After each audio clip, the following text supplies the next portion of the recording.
ফাবিদুল, তুমি বলতেছিলে যে আজকে গ্যালারিতে তুমি যখন খেলতেছো প্রথম বাংলাদেশের পতাকা, তো এই অনুভূতিটা তোমার কেমন ছিল বাংলাদেশের পতাকা দেখার পর? জি, জি। না, আমার অনুভূতি তো অবশ্যই ভালো ছিল যে ফার্স্ট টাইম আমি আমার নিজের দেশের পতাকা দেখছি গ্যালারির মধ্যে।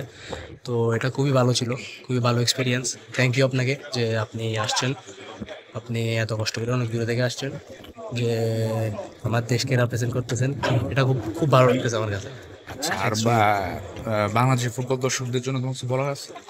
বাংলাদেশের ফুটবল দর্শকের জন্য শুধু থ্যাংক ইউ, কারণ ওরা আমাকে অনেক সাপোর্ট করতেছে। মানে যখন থেকে ওরা আমাকে চিনে, ওরা আমাকে অনেক উচ্চতায় নিয়ে গেছে।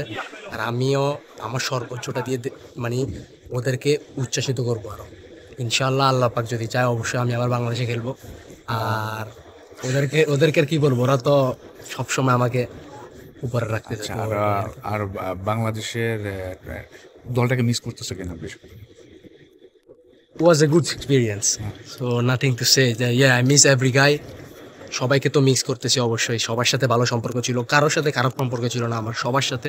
তো সবার সাথে আমি এখনো মাঝে মাঝে কথা বলি, কথাবার্তা হয়। ওই দিন জামাল ভাইয়ের বার্থডে ছিল, তো ওনার সাথে ওনাকে হ্যাপি বার্থডে জানালাম। সবার সাথে ভালো সম্পর্ক, অবশ্যই ওদেরকে মিস করতেছি। আবার ইনশাল্লাহ আল্লাহ পাক যদি চায় ওদের সাথে আবার ইনশাল্লাহ খেলবো একসাথে, এটাই। ইনশাল্লাহ। ইনশাল্লাহ। তোমার জন্য শুভকামনা থাকলো। ওকে, ইনশাল্লাহ খুব ওকে ভাই। খুব দ্রুত তোমাকে আমরা জি, জি, বাংলাদেশ টিমে ইনশাল্লাহ, আসতে দিতে। ইনশাল্লাহ, ইনশাল্লাহ, ইনশাল্লাহ। আসসালামু আলাইকুম। For more updates, subscribe to our YouTube channel and click on the bell icon. Follow us on Facebook and Instagram. Download T Sports app to enjoy exciting games and highlights. Visit tsports.com.